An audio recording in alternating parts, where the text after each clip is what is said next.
ప్రతి సందర్భం ప్రత్యేకం, ప్రతి సంబరం శాశ్వతం. మీ one stop shopping destination Mysore Saree Udyog. నమస్తే, వెల్కమ్ టు సుమన్ టీవీ. నేను మీ యాంకర్ సిరి. ఈ వీడియో చూస్తున్న ఎవరైనా కూడా జూలై మాసం మొత్తం ఏ విధంగా ఉంటుంది, ఏ రాశుల వారు ఏ జాగ్రత్తలు పాటించాలి, వీటన్నిటి గురించి ఈ రోజు డీటెయిల్గా ఇన్ఫర్మేషన్ ఇవ్వడానికి మనతో పాటు ఉన్నారు వేదిక ఆస్ట్రాలజర్ ఉమా గారు. అడిగి తెలుసుకునే ప్రయత్నం చేద్దాం. నమస్కారం ఉమా గారు. నమస్తే అమ్మా. జూలై మాసం గ్రహ సంచారం ఏ విధంగా ఉంది అండ్ అలాగే 12 రాశుల వారు ఏ సందర్భాల్లో జాగ్రత్తలు పాటించాల్సిన అవసరం ఉందంటారు? తప్పనిసరిగా అమ్మా. ముందుగా జూలై మాసంలో గ్రహాల యొక్క ట్రాన్సిట్స్ అనేటువంటివి ఎప్పుడెప్పుడు ఏ గ్రహాలు ఎక్కడెక్కడ ట్రాన్సిట్ అవుతున్నాయో మనం చూద్దామండి. ఆ తర్వాత సిరీస్ ఆఫ్ వీడియోస్లో ప్రతి రాశికి ఏ విధంగా ఉండబోతుందో చెప్పుకుంటూ వెళదాం అమ్మా. జూలై 17వ తారీఖు దాకా రవిగ్రహ సంచారం అనేటువంటిది మిథున రాశిలో సంచారం చేస్తూ ఆ తర్వాత కర్కాటక రాశిలోకి ప్రవేశం అనేది జరుగుతుందండి. అయితే జూలై 18వ తారీఖు దాకా బుధుడు వక్రగతిలో మిథున రాశిలోనే ఉండి ఆ తరువాత నుంచి వక్రగతిని వదిలేసి రుజుమార్గంలోకి వస్తారని చెప్పొచ్చు. కానీ మిథున రాశిలోనే ఉంటారు. 18వ తారీఖు తర్వాత వక్రత్యాగం అనేది జరుగుతుంది. ఈ మాసం మొత్తము కూడా జూలై మాసం మొత్తము కూడా కుజగ్రహ సంచారం వృషభ రాశిలోనే జరుగుతుందండి. జూలై 4వ తారీఖు తర్వాత నుంచి శుక్రగ్రహ సంచారము సింహరాశిలోకి రావడం అనేది జరుగుతుంది. సో ఇక్కడికి 4 గ్రహాల కోసం చెప్పుకున్నాం కదండి. దీర్ఘ సంచారిత గ్రహాలు ఇంకొక 4 ఉంటాయి. గురుడు కర్కాటక రాశిలోనే ఉన్నారు, శని మీనరాశిలోనే ఉన్నారు, రాహు కుంభరాశిలో ఉన్నారు, కేతు సింహరాశిలోనే ఉన్నారు. సో ఈ 8 అయ్యాయి. చంద్రుడు 2.5 రోజులకు ఒకసారి మారుతూ ఉంటారు కాబట్టి ఆయన కోసం మనము ఈ సంచారం కోసం చెప్పుకోని అవసరం లేదు.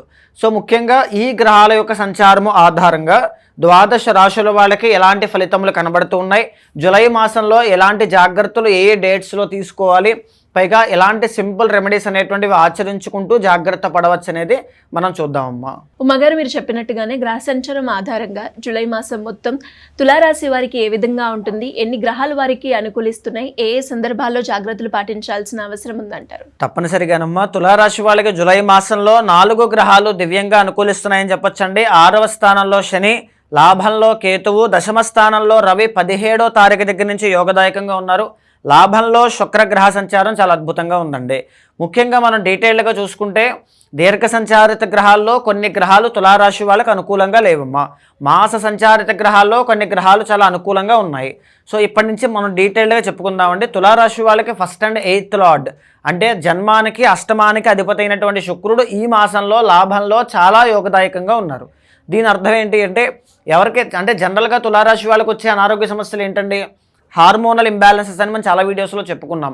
ప్రేమ విషయంలో చిక్కులని చెప్పుకున్నాం, ఆడవాళ్ళ వల్ల ఎక్కువగా ఇబ్బందులని, నరఘోష వల్ల ఎక్కువగా ఇబ్బందులని చెప్పుకున్నాం. సో ఈ మాసంలో ఏంటి అంటే వాటన్నిటి నుంచి బయటపడేటువంటి శక్తి సామర్థ్యాలు వీళ్ళకి రావడం, ఆ అనారోగ్య సమస్యలు తగ్గడం కానీ, ఆ కష్టముల్ని అధిగమించేటువంటి ఆ శక్తి సామర్థ్యాలు వీళ్ళు పొందడం కానీ ఖచ్చితంగా కనబడతాయండి. 2nd and 7th లార్డ్ అయినటువంటి కుజుడు జాతకంలో ఎక్కడున్నారండి ఈ మాసంలో? అష్టమ స్థానంలో ఉన్నారు. ఇది మాత్రం ఖచ్చితంగా దోషప్రదము. 2nd and 7th లార్డ్ అంటే ఎవరు? సేవింగ్స్కి, డబ్బుకి, ఫ్యామిలీకి, మాటకి, విద్యకి అన్నిటికీ కూడా కారణం అనమాట. సో ఆయన అష్టమంలో ఉన్నారు అంటే చదువుకునే విద్యార్థులు ఎవరైతే ఉంటారో వాళ్ళకి విద్యలో ఆటంకాలు. ఫర్ ఎగ్జాంపుల్ ఎగ్జామ్స్ ఏమైనా రాశారనుకోండి, కుజుడు అంటే కాంపిటేటివ్ కదా, కాంపిటేటివ్ ఎగ్జామ్స్ ఏదైనా రాశారనుకోండి, అనుకున్న స్థాయిలో ఆ రిజల్ట్స్ అనేటువంటివి రాకపోవడం కానీ, నిరాశ నిస్పృహలు కలగడం కానీ. 2nd అంటే వాక్కు స్థానము, కుజుడు indicates daring and dashing, straight forwardness ఇలాంటివి ఇస్తూ ఉంటారు.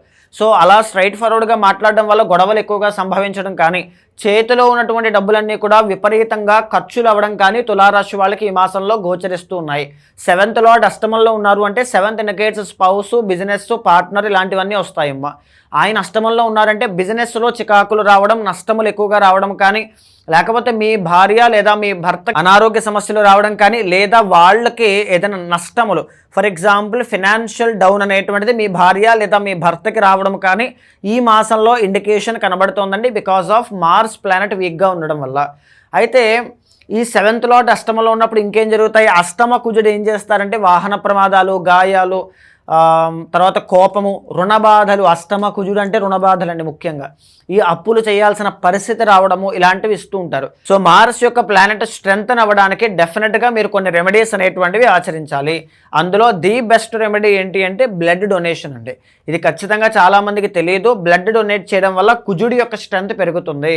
సో దానివల్ల మీకు తులారాశి వాళ్ళకి మనీ గ్రో అవ్వడం, మెరిటల్ లైఫ్లో ఇష్యూస్ అన్ని తగ్గడం, అనారోగ్య సమస్యల నుంచి బయటపడడం లాంటివి చూస్తారు. ఇఫ్ ఇన్ కేస్ అది చేయలేకపోతే రెడ్ కలర్ ఫ్లవర్స్ కానీ లేకపోతే రెడ్ కలర్ ఫ్రూట్స్ కానీ దానంగా ఇవ్వచ్చు, అవి చేయొచ్చు. లేదా కుజుడి యొక్క స్ట్రెంత్ ఇంకా పెరగాలనుకుంటే కందులు దానంగా ఇవ్వడం, కందిపప్పు దానంగా ఇవ్వడం లాంటివి తప్పనిసరిగా తులారాశి వాళ్ళు ఈ మాసంలో చేయాలి. 3rd and 6th లార్డ్ అయినటువంటి గురుడు జాతకంలో దశమల్లో ఉన్నారండి.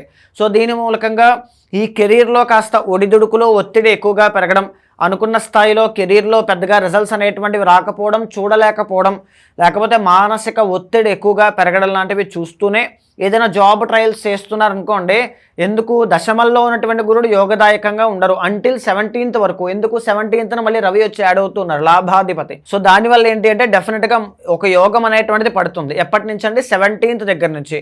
కానీ 17th వరకు కెరీర్లో పెద్దగా అనుకూలత అనేటువంటిది లేకపోవడం ఎక్కువగా చూస్తారండి. అండ్ ఫినాన్షియల్ డౌన్ కూడా ఎక్కువగా చూడడం లాంటిది 6th లార్డ్ కాబట్టి కనబడుతూనే కొద్దిపాటి అవమానాలు, ఒడిదుడుకులు, చేబదులకి ఏదైనా అప్పు చేయాల్సిన పరిస్థితి రావడం, 8th ఉన్న కుజుడు అదే చెప్తూ ఉన్నారు, 10th ఉన్న గురువు కూడా అదే చెప్తూ ఉన్నారు. కాబట్టి డెఫినెట్గా ఇలాంటివి ఎక్కువగా చూడడం లాంటివి ఉంటాయండి. అయితే 9th and 12th లార్డ్ ఎవరు అంటే బుధుడు. ఆ మెర్క్యూరీ తులారాశి వాళ్ళకి అనుకూలంగా లేరు. సో 9th ఇండికేట్స్ ఏంటి అంటే ఫారెన్ ట్రావెల్స్. ఎవరైనా విదేశాలు వెళ్ళాలి, ట్రావెల్ చేయాలి, తిరగాలి, రావాలి ఇలాంటివి అనుకుంటే వాటిల్లో పోస్ట్ పోన్ అవ్వడం, అవి పెండింగ్లో పడడం లాంటివి జరగవచ్చు. మెర్క్యూరీ ఇండికేట్స్ బిజినెస్ అనమాట. వ్యాపారస్తులు ఎవరైతే ఉంటారో ఈ మాసంలో కొద్దిగా యావరేజ్గా ఉండే అవకాశాలు తులారాశి వాళ్ళకి కనబడుతున్నాయని చెప్పుకోవచ్చండి. లాభాధిపతి అయినటువంటి రవి జాతకంలో దశమంలోకి రాబోతున్నారు, విచ్ ఈజ్ ఎక్స్ట్రాడినరీ యోగా అండి. 2 months పాటు ఉంటుంది ఇది. సో జూలై 15వ తారీఖు దగ్గర నుంచి సెప్టెంబర్ 15వ తారీఖు దాకా తులారాశి వాళ్ళకి కెరీర్ పాయింట్ ఆఫ్ వ్యూలో రాజయోగం అనేటువంటిది ఉంటుంది. సో అది ఏ రకంగా పడుతుంది? 11th లార్డ్ 10th అంటే ఏంటి అంటే మీకు ఉన్నటువంటి పరిచయాలు ఉంటాయి చూసారా, ఎవరో పెద్దవాళ్ళు, తెలిసిన వాళ్ళు వీళ్ళు ఉంటారు. మీకు ఏదైనా జాబ్ లేకపోతే వాళ్ళ ద్వారా మీకు జాబ్ వచ్చే అవకాశాలు 17th దగ్గర నుంచి మీకు ఉంటాయి. లేదా వాళ్ళ ద్వారా మీకు ఏదైనా మంచి జరగడం, మీ ఆగిపోయిన పనులన్నీ కూడా వాళ్ళ ద్వారా పూర్తవడం, మీ అన్నయ్య లేకపోతే మీ ఇంట్లో పెద్దవాళ్ళు, మీ తాతయ్య గారు, నాన్నగారు, రవి కాబట్టి. ఆడవాళ్ళైతే మీ మామగారు, ఎందుకంటే రవి కాబట్టి మామగారు. లేకపోతే మీకు తెలిసినటువంటి సంఘంలో పెద్దవాళ్ళు, సొసైటీలో పెద్దవాళ్ళు. సో వాళ్ళ వల్ల మీ పనులన్నీ పూర్తయ్యేటువంటి యోగం కూడా 2 months పాటు డెఫినెట్గా ఉంటుంది. అయితే ది బెస్ట్ యోగం ఎప్పుడు పడుతుంది అంటే వీళ్ళకి August 15 to September 15 అండి. ఎందుకంటే అప్పుడు ఓన్ సైన్లో లాభంలో రవి యోగిస్తారు, అది ఇంకా టాప్లో ఉంటుంది. బట్ ఈ మంత్ కూడా చాలా బాగుంటుంది. జూలై 17th దగ్గర నుంచి August 15 దాకా కూడా చాలా బాగుంటుంది. అయితే ముఖ్యంగా మనం తీసుకుంటే లాభంలో ఉన్నటువంటి శుక్రగ్రహ సంచారం చాలా అనుకూలంగా ఉందండి. దీని మూలకంగా లాభంలో ఉన్నటువంటి శుక్రకేతువుల యొక్క సంయోగం చాలా బాగుందండి. సో దీని మూలకంగా పరిచయాలు పెరుగుతాయి, గౌరవ మర్యాదలు పెరుగుతాయి. మీకున్నటువంటి ప్లస్ ఏంటి అంటే ఈ మాసంలో మీకు తెలిసిన కాంటాక్ట్స్ని, మీకు తెలిసిన పెద్దవాళ్ళని, లేకపోతే మీకు ఉన్నటువంటి ఫ్రెండ్స్ని, వాళ్ళని స్ట్రెంథన్ చేయండి. వాళ్ళని సరైన సమయంలో కనుక మీరు యూటిలైజ్ చేసుకోగలిగితే డెఫినెట్గా మీకుండే కష్టాన్ని ఓవర్కమ్ చేయగలుగుతారు. అది మాత్రం బలంగా కనబడుతోంది. 11th lord 10th, 11th శుక్రకేతుల combination work out అవుతుంది, చాలా మంచిది. కానీ ఫినాన్షియల్ టెన్షన్స్ ఉన్నాయి, వాహన ప్రమాదాలు, గాయాలు, అప్పులు ఇలాంటివి కూడా ఇండికేషన్ ఉంది. కుజుడు బాలేదు కాబట్టి కుజుడు కోసం ఏ రెమెడీ చేసుకోవాలో ఆల్రెడీ మనం చెప్పుకున్నామండి. ఇంకొక మాట, పంచమంలో రాహు బాలేదు. పంచమము ఇండికేట్ సంతానము, ప్రేమ, హయ్యర్ ఎడ్యుకేషన్, సో వగైరా ఇలాంటివన్నీ వస్తాయి. అంటే ప్రేమ విషయంలో తప్పులు చేయకుండా చూసుకోండి. హయ్యర్ ఎడ్యుకేషన్లో ఏదైనా ఒకటి అనుకుంటే, ఈ కోర్సు నేర్చుకోవాలనుకుంటే దాని మీదే ఉండండి. ఒకటి అనుకుని ఇంకొకటి, ఇంకొకటి అనుకుని ఇంకొకటి, అలాగా కన్ఫ్యూజ్ అవ్వద్దు. ఇల్యూషన్స్ ఎక్కువగా క్రియేట్ చేసుకోవద్దు, అందరినీ నమ్మొద్దు. ఈ ప్రేమ విషయంలో కూడా, రిలేషన్ విషయంలో కూడా ఇబ్బందులు అదే రావడం, లేకపోతే సంతానం రిలేటెడ్ ప్రాబ్లమ్స్ ఎక్కువగా చూడడం, లాస్ట్ మినిట్లో మిస్క్యారీస్ కానీ ఇలాంటివి జరగడం. నవంబర్ 25 దాకా ఈ దోషం ఉంది కాబట్టి ఈ మాసంలో కూడా ఆ విషయాన్ని మనం చెప్పుకోవాలి కాబట్టి చెప్తున్నా. సో సంతానం విషయంలో చాలా కేర్ఫుల్గా ఉండండి. ఓవరాల్గా చెప్పాలి అంటే తులారాశి వాళ్ళకి జూలై మాసంలో ఫస్ట్ హాఫ్ కంటే సెకండ్ హాఫ్ అనేది చాలా బలంగా ఉంది. అక్కడి నుంచి కెరీర్లో డెవలప్మెంట్ అనేటువంటిది చూస్తారు, ప్రోగ్రెషన్ కనబడుతుంది అని చెప్పొచ్చు. కంపేర్ చేస్తే August 15 తర్వాత ఇంకా మంచి ప్రోగ్రెషన్ కనబడుతుంది. ఈ జూలై మాసంలో ఫస్ట్ 17 days కొంచెం జాగ్రత్తగా, పనుల్లో ఆటంకాలు రాకుండా, ఎవరికి కమిట్మెంట్స్ ఇవ్వకుండా, ఫినాన్షియల్గా గ్రో అవ్వడానికి చూసుకోండి. ఖర్చుల్ని అదుపు చేసుకోండి. దూరపు ప్రయాణాలు ఏమైనా ఉంటే పెండింగ్లో పెట్టుకోవడం, కాస్త పోస్ట్ పోన్ చేసుకోవడం మంచిది. అష్టమ కుజుడు వాహన ప్రమాదాలకి కారణం. అప్పులు చేయవద్దు, లోన్స్, ఈఎంఐస్ లాంటివి తీసుకోవద్దు. ముఖ్యమైన నిర్ణయము, ఇన్వెస్ట్మెంట్స్, కమిట్మెంట్స్ లాంటివి ఏమైనా ఉంటే పర్సనల్ చార్ట్లో మీ టైం ఎలా నడుస్తుందో ఏంటో చూసుకుని దానికి తగినట్టుగా అడుగులు వేయడం చాలా మంచిదండి. అండ్ అలాగే ఈ మాసంలో వీళ్ళకి కలిసి వచ్చే రంగు ఏంటో మా గారు?